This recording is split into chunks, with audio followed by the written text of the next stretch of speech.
சமுதாயத்தில் 3 வகையான மனிதர்கள் இருக்கிறாங்க. குர்ஆன் அவங்கள சுட்டி காட்டுது. ரொம்ப அழகான முறையில் அல்லாஹ் சூரா தௌபால சொல்வான், 3 வகையான மனிதர்கள்.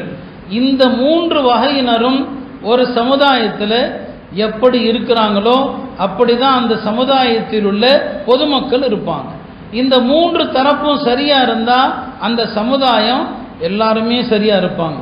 இந்த 3 பேரும் கெட்டு போனாங்கன்னு சொன்னா அந்த சமுதாயம் மொத்தத்தில் கெட்டு போன சமுதாயம். அந்த 3 பிரிவினர் யார்? ஒன்று அறிஞர்கள், மார்க்க அறிஞர்கள்.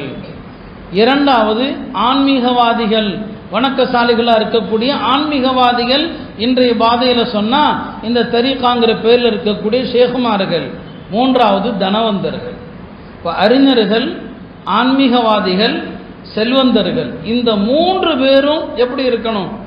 அவங்க சரியா இருந்தா சமுதாயம் சரியா இருக்கும், அவங்க சரியில்லை சமுதாயம் கெட்டு போயிடும். சூரா தௌபால அதைத்தான் அல்லாஹ் சொல்லி காட்டுறான். முந்தைய வேதக்காரர்கள், யூத கிறிஸ்தவர்கள், அவர்கள் எப்படி வழிகட்டு போனாங்க? அவங்களுடைய ஆன்மீகவாதிகள் சரியில்லை, அவங்களுடைய மத குருமார்கள் சரியில்லை. அறிஞர்கள் இஷ்டத்திற்கு ஹலால் ஹராம தப்பு தப்பா சொன்னாங்க, அல்லாஹ் ஹராமாக்குனதை ஹலால் ஆக்குனாங்க. மக்களுக்கு சரியான மார்க்கத்தை அந்த அறிஞர்கள் சொல்லல, மனோ இச்சைப்படி தான் மார்க்க ஃபத்வா கொடுத்தாங்க. அவங்களுடைய வணக்கசாலிகளும் மக்களை ஏமாத்தினாங்க. அல்லாஹ் சொல்வான், இன்ன கஸீரம் மினல் அஹ்பார் வர்ருஹ்பான் லயஅகுலூன அம்வாலன் நாஸி பில் பாத்தில். மதத்தின் பெயரால மக்களுடைய பணத்தை சுரண்டக்கூடிய அறிஞர்களையும் மத குருமார்களையும் குர்ஆன் அடையாளப்படுத்தி காட்டுது.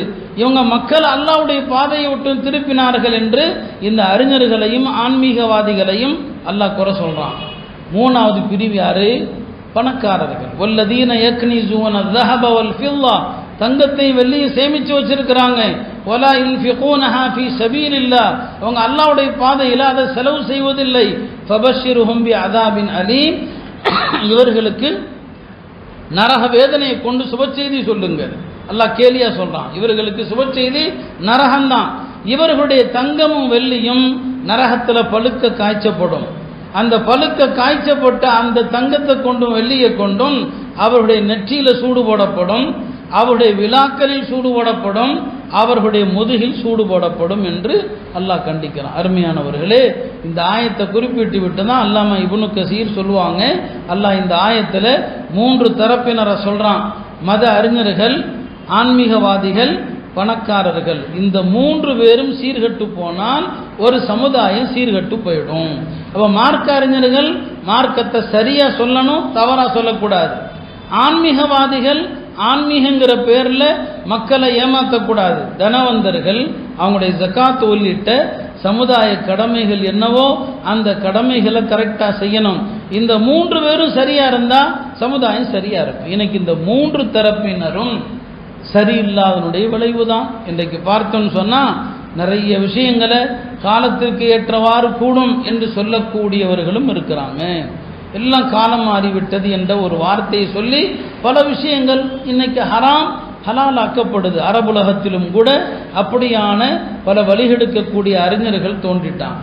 வெளிப்படைய அல்லாஹ் ஹராம் என்று சொல்லக்கூடிய பல விஷயங்களை ஹலால், பேங்க்ல இருந்து கிடைக்கிற வட்டியா கூடும், அது வட்டி அல்ல, அல்லாஹ் குர்ஆன்ல சொல்ற வட்டி அது கிடையாது என்று பேசக்கூடிய அறிஞர்கள் இருக்கிறாங்க. இப்போ அந்த தரப்பினரை நாம பார்க்கிறோம். ஆன்மீகங்கிற பேர்ல மக்களை வழிகெடுக்கிறவங்களும் இருக்கிறாங்க. அது ஒரு பெரிய கதை, எப்படியெல்லாம் வழிகெடுக்கிறாங்க, மக்களை திசை திருப்புறாங்க, அப்படியும் நடக்குது. மூன்றாவது தனவந்தர்கள், செல்வந்தர்கள். தங்களுடைய செல்வத்தினுடைய கடமைகள் என்ன என்பதை குறித்து அறிவதே கிடையாது.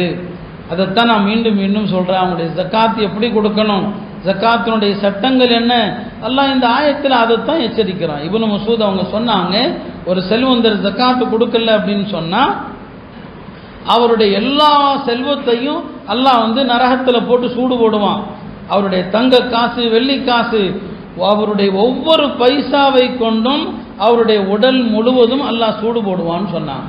இந்த ஆயத்து இறங்கிய போது சஹாபாக்கள் எல்லாம் பயந்தாங்க. தங்கத்தையும் வெள்ளியையும் சேமித்து வைப்பவர்கள், அல்லாஹ்வுடைய பாதையிலே செலவு செய்யாதவர்கள் என்று அல்லாஹ் சொன்னானே, இந்த ஆயத்து இறங்கினது சஹாபாக்கள் பயந்தாங்க.